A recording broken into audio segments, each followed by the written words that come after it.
global debt vulnerabilities. So, as you can see, there have been many far-reaching and very consequential policies and decisions that have been agreed upon today. Keeping all that in mind, I would, at this stage, request Finance Minister to highlight the key issues from the finance track. Thank you, Jaishankarji.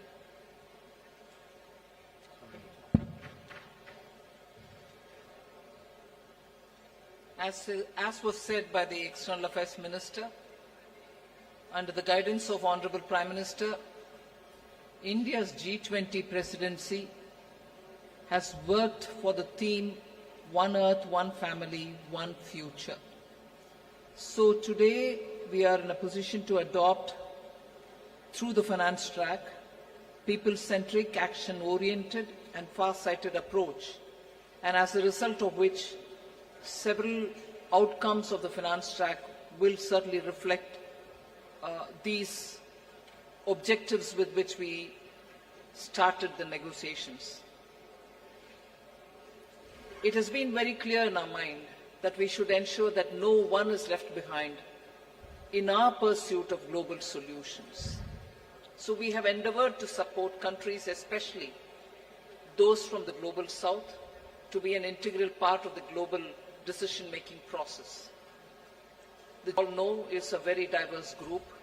Each country is at different milestones of economic development. So through well-curated debate, the agency has worked to ensure that these divergences don't overshadow the core developmental outcomes or concerns. Let me share with you just some of the key achievements, challenges of the 21st century. So under this, to have better, bigger, and more effective MDBs, because the developmental demands from all across the globe is so high. Expert group on strengthening MDBs, and this was established and it has submitted its volume 1. The first report, their report consists of 2 volumes. The first volume has already been submitted. The report recommends a triple agenda that dovetails with the call for the bigger, better, and more effective MDBs. The third point in strengthening MDBs is the agreement to collectively work towards boosting World Bank's financing capacity. Here the options will be explored that will deliver a powerful boost to the IBRD headroom to support low-income and middle-income countries. And the fourth, endorsement for the G20 roadmap for implementation of the recommendations of an independent panel on capital adequacy framework of the MDBs. So the CAF recommendations are focused on enabling MDBs to use the existing resources effectively. The roadmap estimates, this is going to be of interest for the media, the roadmap estimates that implementation of the CAF and the measures thereby will potentially yield additional lending headroom of approximately $200 billion over the next decade. So through these achievements, India has harnessed the opportunity provided by the G20 presidency to effectively articulate and embed the priorities of the global south in the larger global conversation on the MDB reforms. I move to the second, laying the building blocks for a globally coordinated and comprehensive policy and regulatory framework for crypto assets.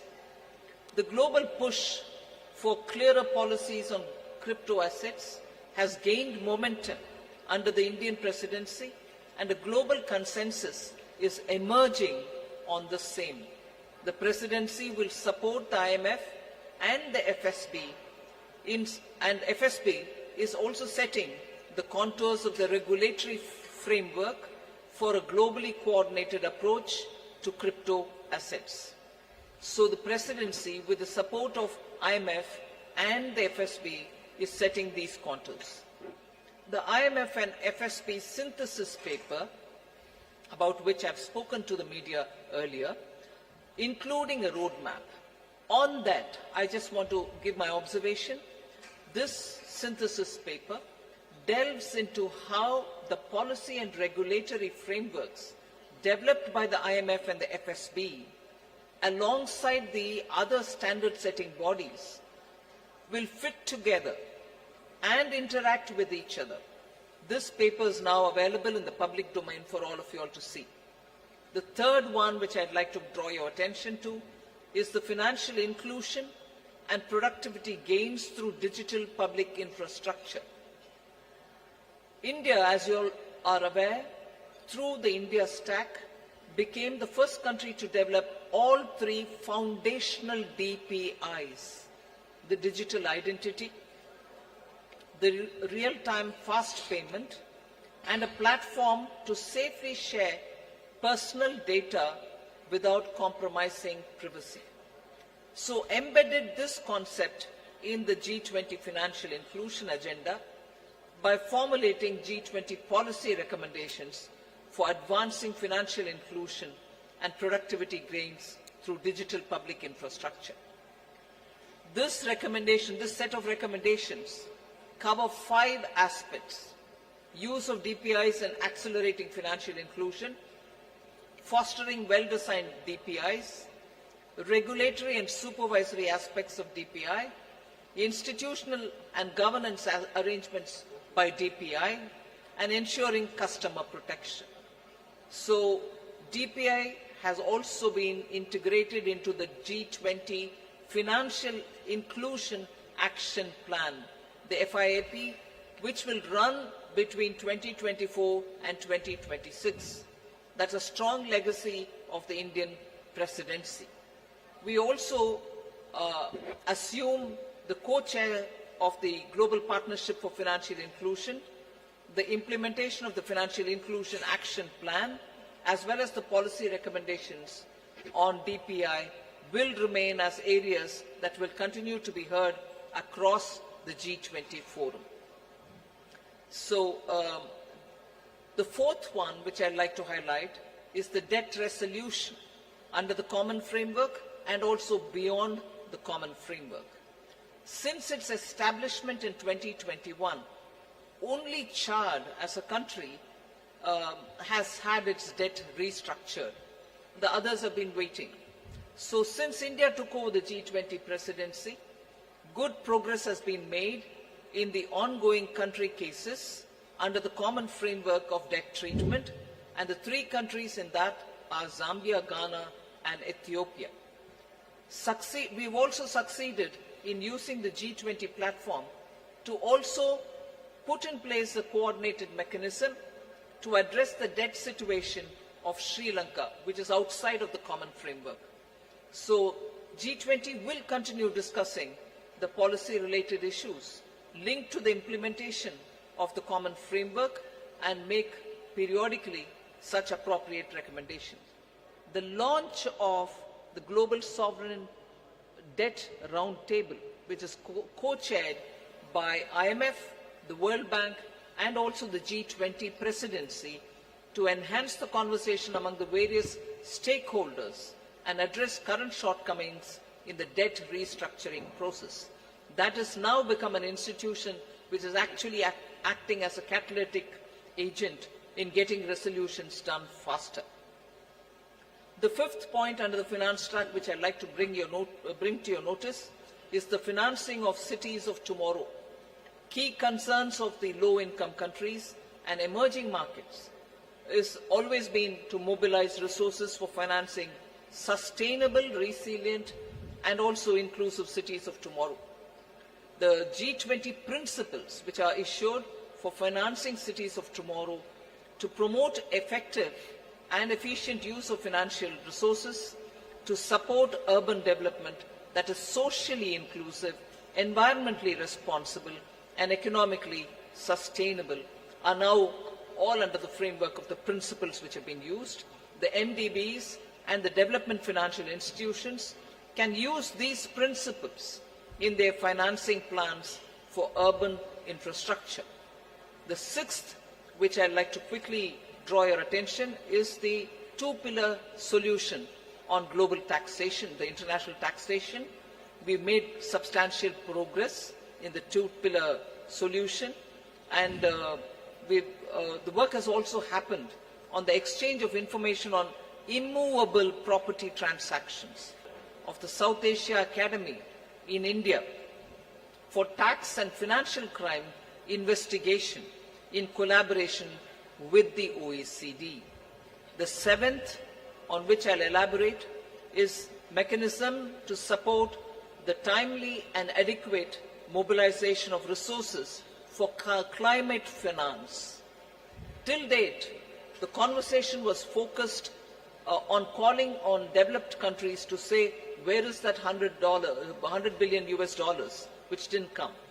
But Indian presidency adopted an action-oriented approach, and the G20 explored mechanisms that can support timely and adequate mobilization of resources for climate finance, facilitating access to multilateral climate funds and enhancing their leverage and ability to mobilize private capital has also been our focus.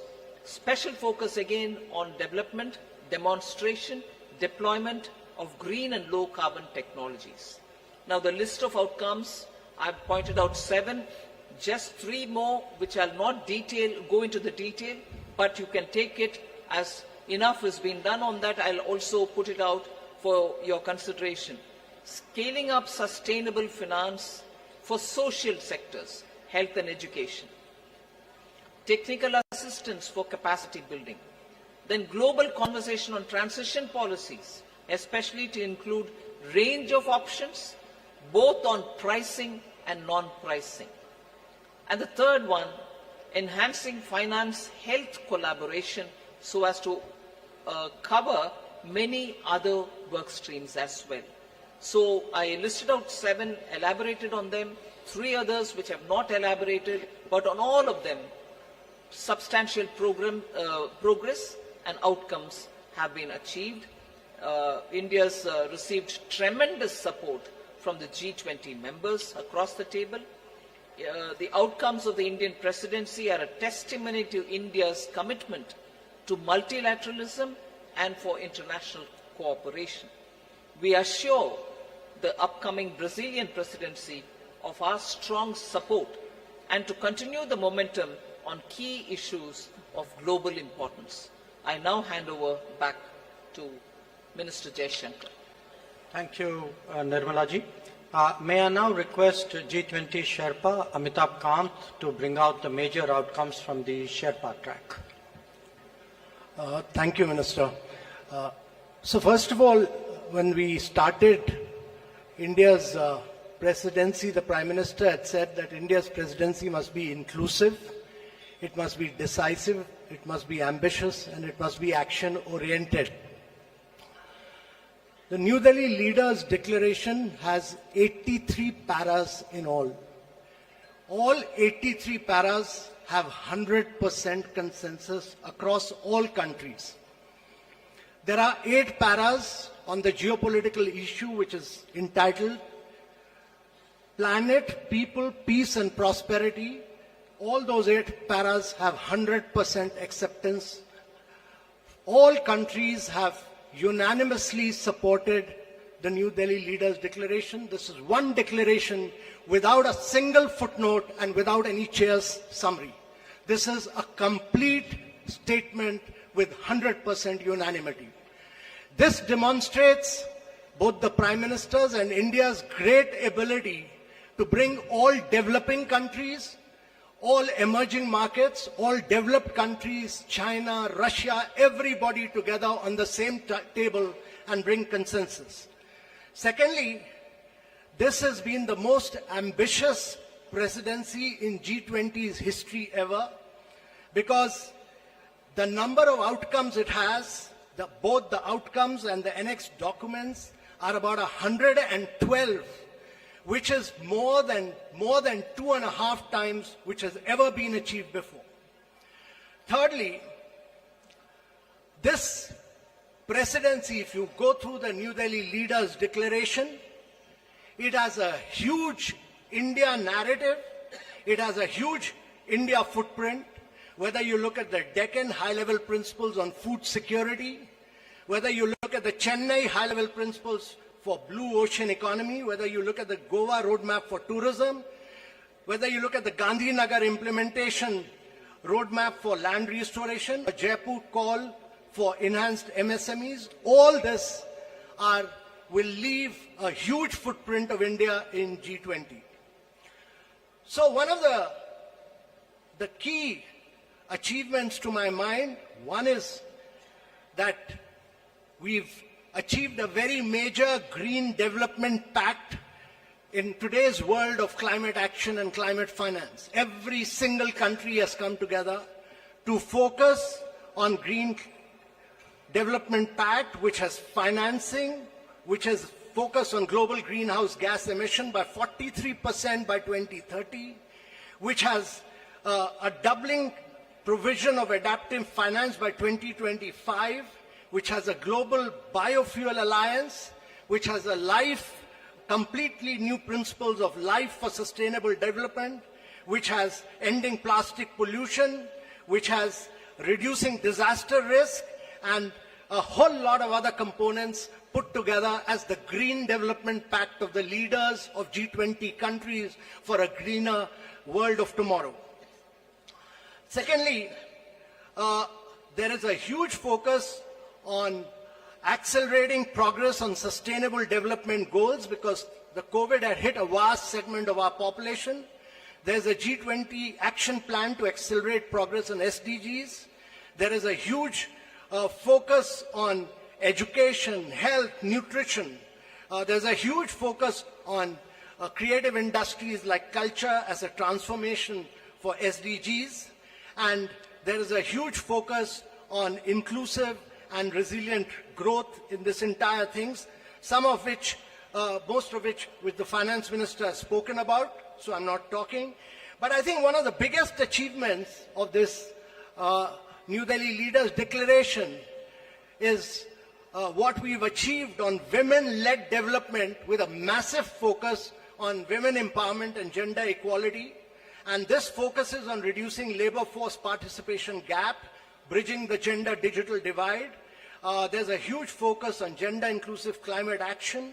There's a completely big focus on women's food security, nutrition and well-being. And we've created a new working group on empowerment of women, which Brazil will carry forward. There's the next key big focus has been on technological transformation and the digital public infrastructure. Before we started our presidency, no document of G20 has had such an immense focus on developing and emerging markets and the voice of the global south as this particular document has. This is a document of the global south. This is a document of the developing countries which came together and spelled out their priorities. And India has been the spokesperson of all the global south and spelled out their priorities in this document. This document also condemns terrorism. It denies terrorist groups safe haven and freedom of operation and many other things. But let me assure you that for the planet, there are several new initiatives on climate and health, and this has been an inclusive G20. This has been a very a G20 where the leaders give a direction to global agendas, and this has laid the foundation for very bold action.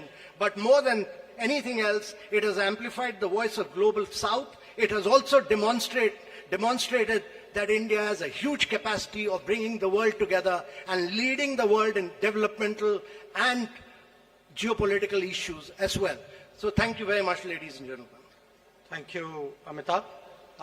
Following up on my colleagues, let me add a few more remarks.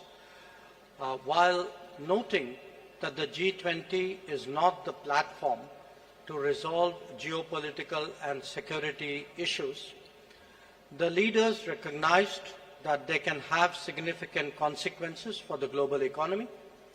In particular, they dwelt on the ongoing war in Ukraine and the impact it has had especially on developing and least developing nations still recovering from the pandemic and economic disruption. The 3 F's, food, fuel, and fertilizers, were issues of special concern. Another subject that was addressed by them, as the Sherpa noted, was countering terrorism and money laundering. The leaders condemned terrorism in all its forms and manifestations and recognized that it constitutes one of the more serious threats to international peace and security. So, in conclusion, as you can all see, all G20 member states have come to New Delhi with a strong sense of responsibility about addressing the most pressing global challenges.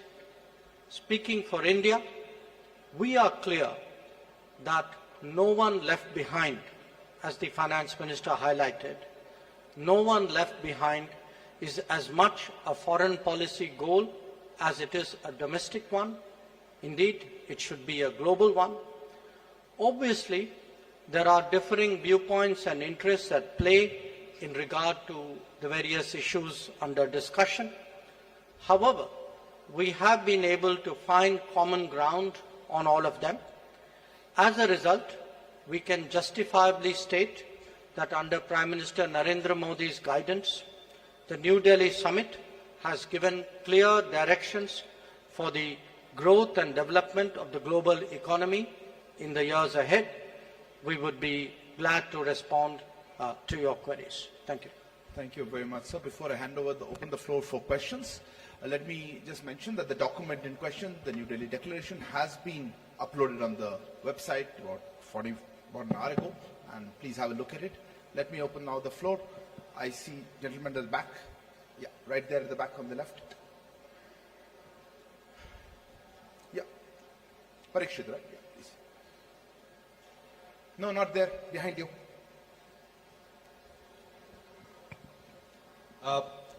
One question to... Please introduce yourself and the organization. I'm Parikshit Luthra from CNBC TV 18.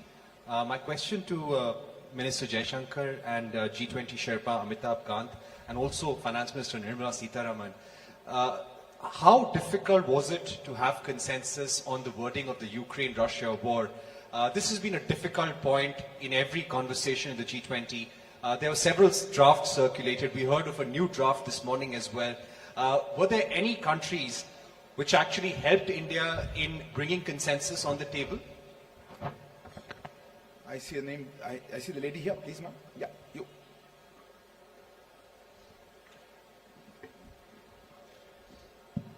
Ma'am, good afternoon. My name is Ruchi Bhatia from Bloomberg News. The Ukraine paragraphs also mention about the work that Turkey did with respect to getting some sort of a consensus on the issue of the Black Sea grain deal as well. Where are things with respect to that, and can we expect any movement on that critical issue anytime soon, because it does concern several nations across the globe? Thank you. There's a hand there, the gentleman, yeah, right at the back on the left. Microphone, please. Yeah. This is Manas Pratim Khuyal from Press Trust of India, PTI. In one of the paragraphs referring to the Ukraine conflict, it is mentioned that there were different views and assessment of the situation. So, how do you explain this line about having differences on the Ukraine crisis? The question to Foreign Minister or the G20 Sherpa. Gentleman here. Hi, this is Ashish Singh from the Geostrata. Going forward, how will we see action for climate-related adaptation financing for the Global South, especially with India being part of the Troika? Thanks. We'll take one last question there. Yeah, there. Yeah, the lady there. I'm sorry. Behind you, right at the back.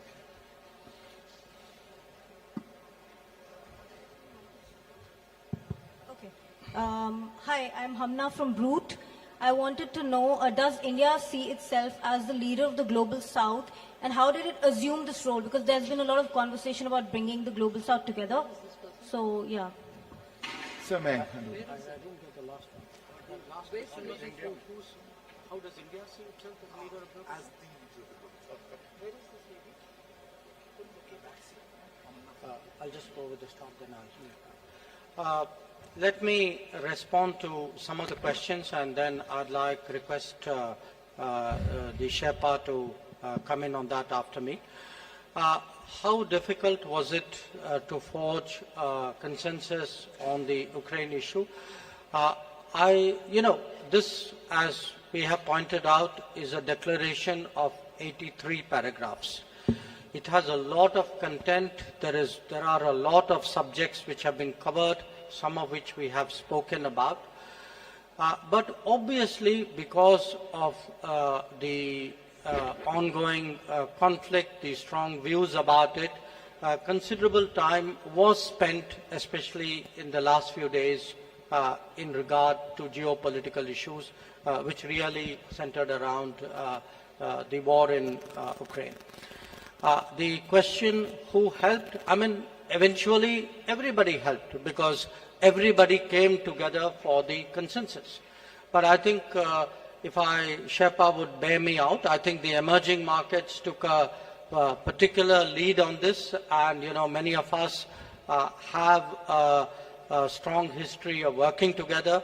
Bear in mind that actually you have 4 developing countries in succession as G20 presidency: Indonesia, us, Brazil and South Africa. So, but I would say, rather than who helped, the point to be recognized is that a common landing point was ultimately fashioned out. On the Black Sea grain corridor, there are many discussions going on. As you know, the Foreign Minister of Russia is here. The President of Turkey and his delegation are here. UN Secretary General is here. Other people are here. So it's natural that there would be discussions going on this. In the past, I should add, when the Green Corridor was created at Bali last year, we had also, in our own way, contributed to some bridging of viewpoints and concerns, both between, at that time, between Turkey and Russia, and also worked with the UN Secretary General. On the sentence, or that phrase about having different viewpoints and assessments, I think we are being transparent. I mean, it is a fact. This is today a very polarizing issue. There are multiple views on this. There are a spectrum of views on this. So I think, in all fairness, it was only right to record what was the reality in the meeting rooms, and I think that is the sense that is sought to be captured. And I will leave the climate action issue to Sherpa, and I don't know if Finance Minister would like to speak on it. But on the global south, look, it is not, what India has tried to do, beginning with our presidency, was to seek to ensure that the concerns of the global south constitute the core agenda of the G20 deliberations. Because after 3 years of pandemic, after economic disruptions of various kinds, after the impact of the Ukraine conflict, after climate events, the fact is that the countries of the global south are in deep economic distress. And that distress has not, in our view, been fully recognized till now. And we therefore very consciously started off with the Voice of the Global South Summit. But again, I emphasize, the voice was of the summit. It was the voice of 125 countries who participated in that summit.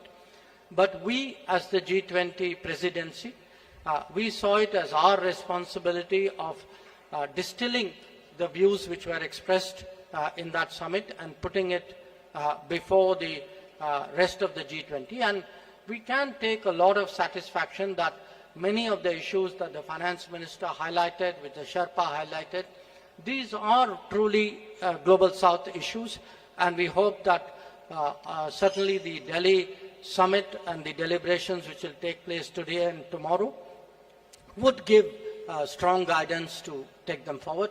Sherpa, Amitabh ji, if you want to add to it. On the Russia-Ukraine crisis, India worked very closely with Brazil, South Africa, and Indonesia. And I want to say that it was the emerging markets which played a very key role. India worked with all the emerging markets which played a very key role. There was very tough, very ruthless negotiations which went on for several days non-stop. And I really feel that in the end, the issue was clinched because of the leadership of the Prime Minister, because eventually we had to say that the leader wants it, and this has to be delivered.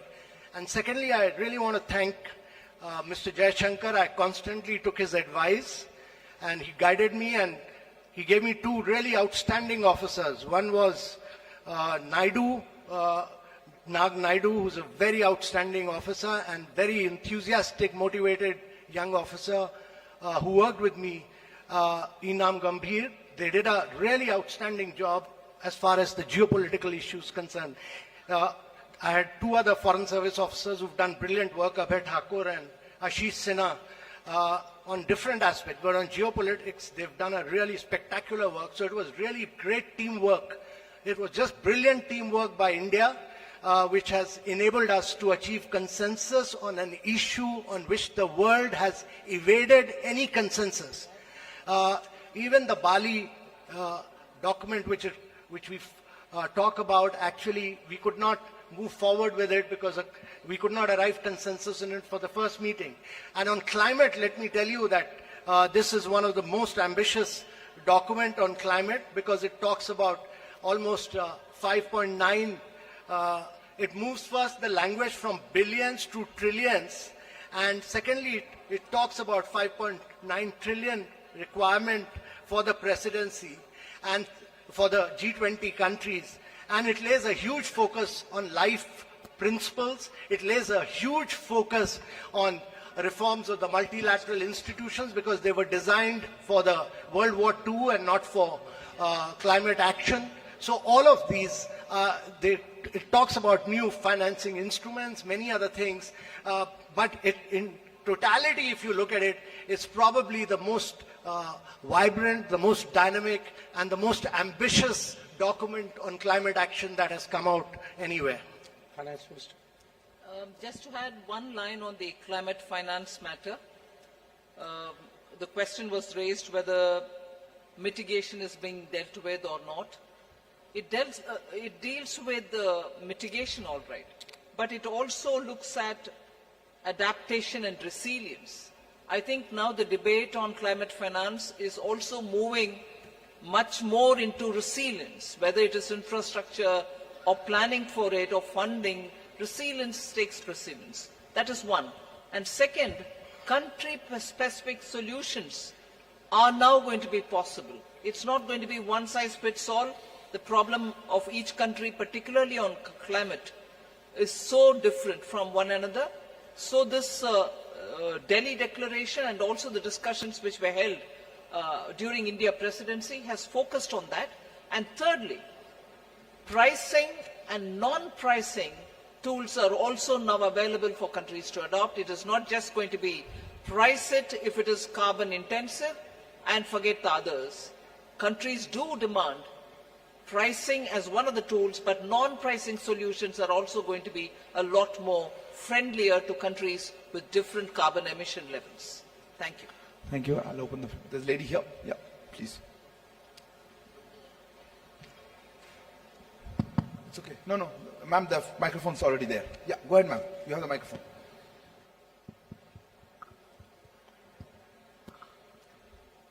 Hello. Yeah. Good evening to the panel. This is Priyashmita. I'm from Informist Media. My question is directed to ma'am. That is, now that there is a global acceptance of the fact, or at least a G20 acceptance of the fact regarding food and energy security, what is the immediate ramification on inflation and growth forecast, both domestically and globally, that you see? Thank you. Well, gentleman globally, I there? think it will have... Oh, sorry. We can take questions together. Okay. Yeah, gentleman there. Yeah, you. The gentleman there who's put his hand up. If you could give the microphone to him. Yeah, thank you. No, not him. Not him. I'll come to you, sir. I'll come to you in a minute. Person in front of you. Hold on there at the back. Yes, sir, you go ahead. You had the floor. Yeah, go ahead. No, not you, sir. Okay, since you have the microphone, go ahead. Go ahead. I don't want to waste time. Go ahead. Hi, Stephen Borwick of Nikkei Asia. My question is for Foreign Minister Jaishankar. Is today's achievement a step towards achieving what India has described as a world of greater multi-alignment, as opposed to the more old-fashioned sense of an international rules-based order? Thank you. Yes, sir. You had the microphone. Go ahead. Is the microphone on? Yeah, thank you very much. I just wanted Minister Please Jaishankar, introduce yourself. Dr. Wail Awad from Sana, correspondent in India. Mr. Jaishankar, Honorable Minister, when you talked of the counter-terrorism measure, how serious was the members of the G20 and fighting terrorism together? Thank you. Yes, ma'am. You had a hand up quite someone. Yes, you right here, second row.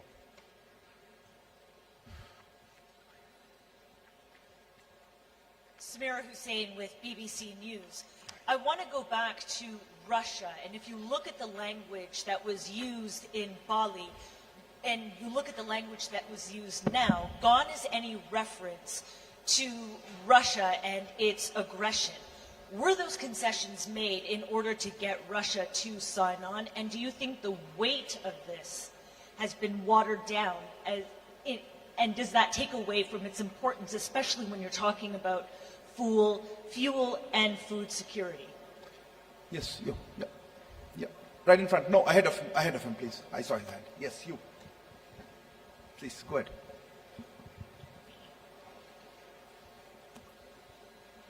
Hello. Yeah, sir, Rishikesh from the Press Trust of India. Everyone must surprised by this outcome. My question is this, that the personal bonding of PM Modi with President Biden and Russian President Putin, what was their contribution to bring this declaration? And did you have one question or two questions? One more. There was a lady, gentleman there. Yeah, sitting there. Yeah, behind you. Yeah, Pranay, go ahead. Sir, Pranay Upadhyay who's Z News से मेरा सवाल इस I'm चीज को लेकर है from कि Z African News. Union My का जो question is G20 में this, inclusion हुआ है, that the inclusion of African Union in G20, it has been done in a record time, because in June the Prime Minister wrote a letter, and African Union is a part of it. In the G20, how much India has invested in its lobbying, what endeavors India has made in this direction? Maybe Finance Minister would like to... On the inflation question, globally, of course, it's going to have an impact the moment it is executed. The understanding is executed, and the grain movements start from Russia and from Ukraine. So, particularly countries which have been hard-pressed, which have originally and for a very long time depended on grains coming from these two countries, are now waiting to have that back again. As a result, I think it will cool off inflation, particularly in food grains. Domestically, we've had very little grains coming in. Except for edible oil, particularly sunflower oil, our imports have not been so much dependent on these countries. There are times when we've brought in extra edible oil, and therefore to that extent, yes, it will certainly have an impact on domestic inflation as well. But largely, India's domestic inflation is affected by vagaries of the monsoon or supply side problems. Global impact is not as much as countries which are outside dependent on grains coming completely for their consumption from outside. If I could respond to the question whether this is a world of multi-alignment. I mean, first of all, when we are talking about G20, let us remember that this is a forum for international economic cooperation. Its primary focus is on economic growth and development. And in a way, the G20 itself is a reflection of multipolarity. The fact that there was, in a way, the salience of G7 was a decade ago replaced by the salience of the G20. I think that itself was a statement. Now, what you see before you in terms of the leaders' declaration and the discussions that are going on are obviously discussions among a very broad, very diverse range of countries at different levels of economic development, whose economic and social, cultural composition is quite different from each other. So I think in that sense it's quite reasonable to assume that a spectrum of views and interests out here which the declaration. The question on counter-terrorism, what happens, I would draw your attention to paragraphs 74 and 75 of the leaders' declaration. 75 speaks about the role of the FATF because clearly the financing of terrorism is a very strong concern which the entire international community, not just the G20, shares. The 74 deals with illicit trafficking and diversion of small arms and light weapons. So I think these are concerns. So within the G20, I think these conversations are quite helpful, but obviously in terms of policy action, they will be carried into their particular mechanisms and forums which focus on the issue. With regard to the to the comparison with the Bali declaration, I would only say Bali was Bali and New Delhi is New Delhi. I mean, Bali was a year ago. The context, the situation was different. Many things have happened since then, and in fact, if you see in the geopolitical segment of the leaders' declaration, there are in totality 8 paragraphs, 7 of which actually focus on the Ukraine issue, and many of them highlight problems which are of great contemporary significance. I mean, including the efforts of the Istanbul agreements, the concerns about unimpeded deliveries of grain, foodstuff and fertilizers, the issues of attacks on the relevant infrastructure. So I think it's, one should not have a theological view of this. I think the New Delhi Declaration responds to the situation and concerns as it is today, just as the Bali Declaration did in a situation which was there a year ago. And finally, was about PM's personal bonding. Today, in fact, not just today, yesterday, and in some cases at the Jakarta East Asia Summit as well, where the Prime Minister was there. Prime Minister did speak to a number of his counterparts with regard to what was under discussion at this summit. It is the responsibility of the Sherpa and of the ministers to put together the multiple strands and harmonize it into a document. But at the end of the day, I mean, I obviously do not want to go into very specific details, but at the end of the day, there are always, gaps and issues and viewpoints. And I think today, especially Prime Minister's talking to a number of leaders during the day, his meetings yesterday with some of them, with others, during the Jakarta meeting of the ES, I think were all very, very influential, or I would say almost determining in producing an outcome.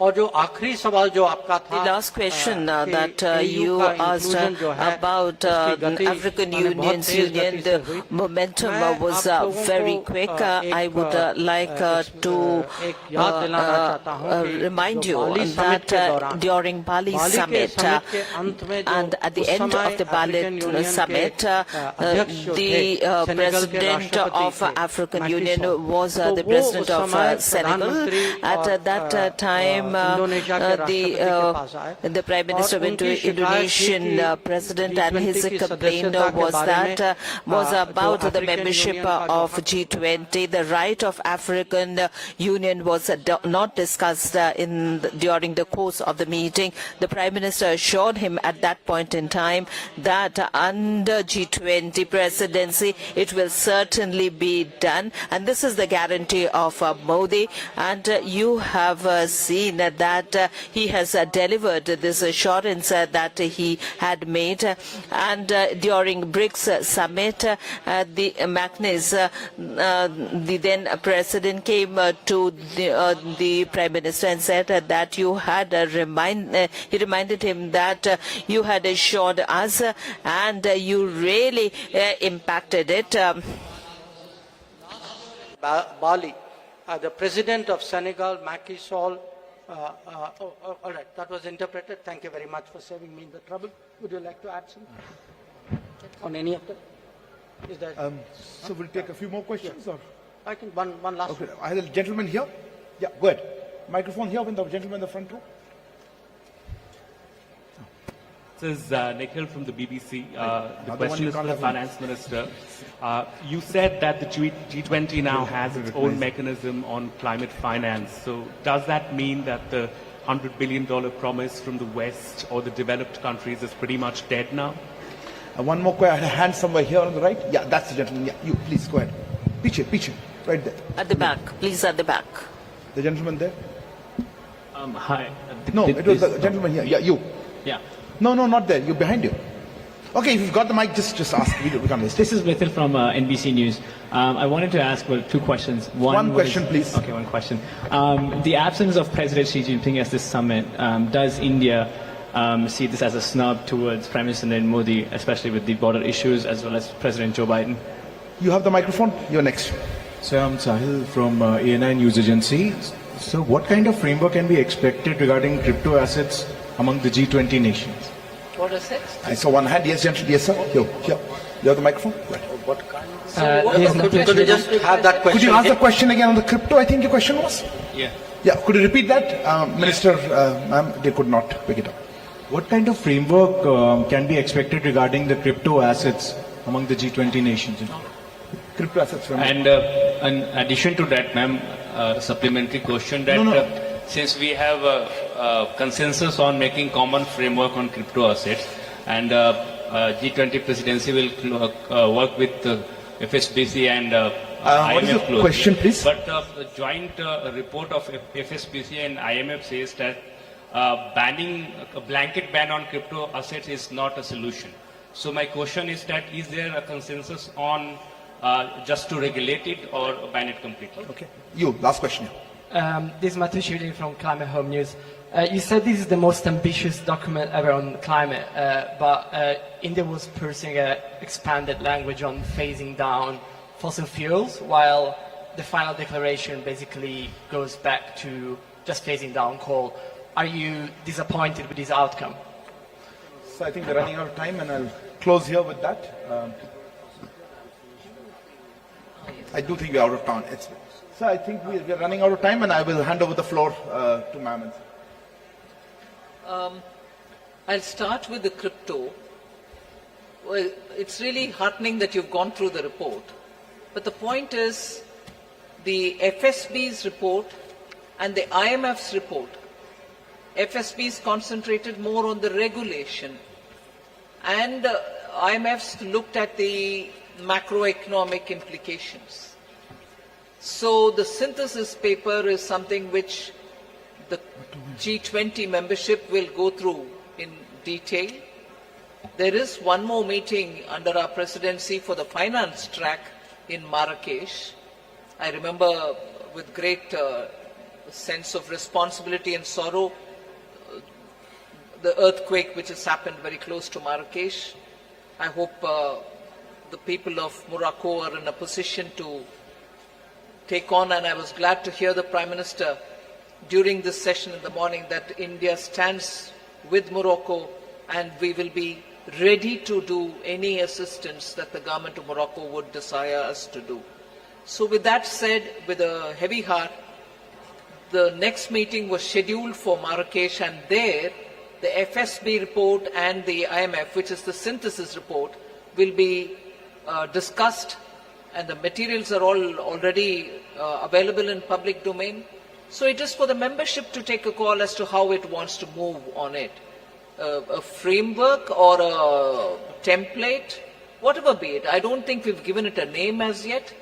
And also to now discuss whether it is going to be a regulation only and not a ban. I'm not getting into that debate. It is the reports, the synthesis, and also the early IMF report, both of which have been discussed. You're right in saying this report says this. It's up to the G20 membership to take a call on how it wants to move forward. And that you'll get to know more during the autumn meet of the World Bank. There was a question on climate finance.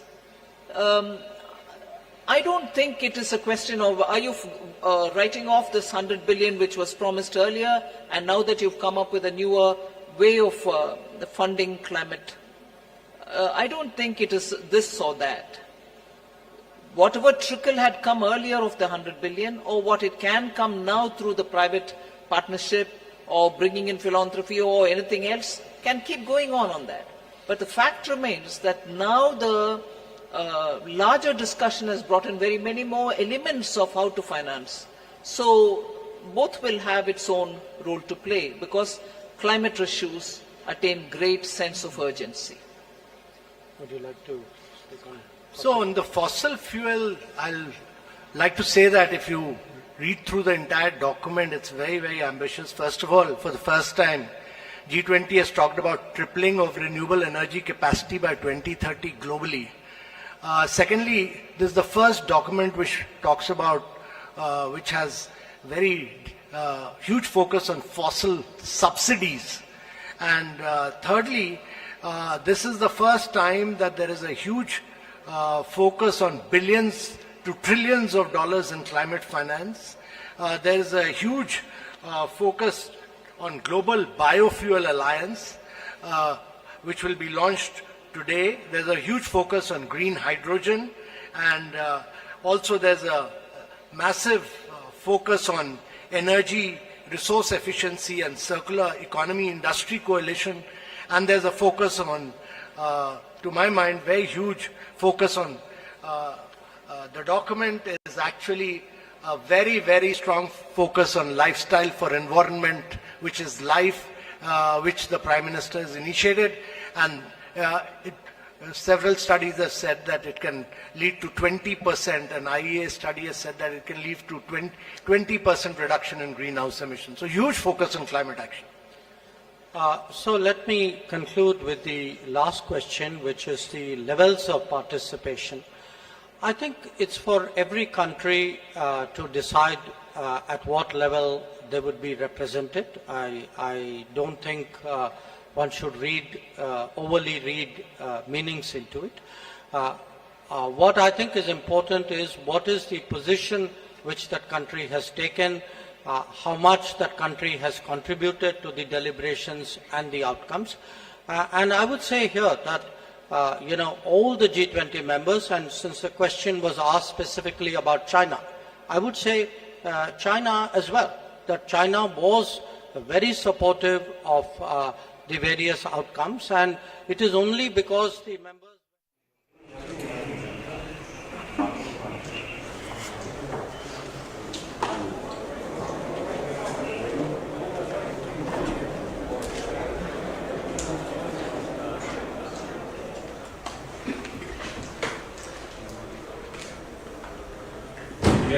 Screen पर बाद में देखा हूँ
It's a great pleasure to welcome the Excellencies for the launch of the Global Biofuel Alliance. Excellencies, I would now request Honorable Prime Minister of India to press the light globe placed in the lectern before him and launch the Global Biofuel Alliance.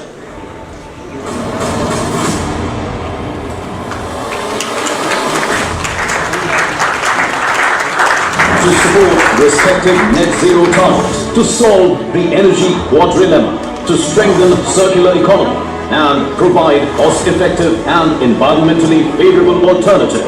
Global sustainable biofuels production needs to triple by 2030.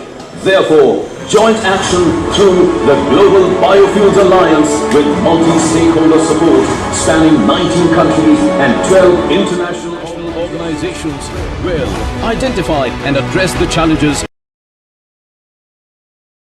development and adoption nationally recognized standards and sustainability requirements, help in reduction in global transportation emissions, increase access to clean cooking fuel, increase farmers' income, and expand biofuels adoption. The Global Biofuels Alliance.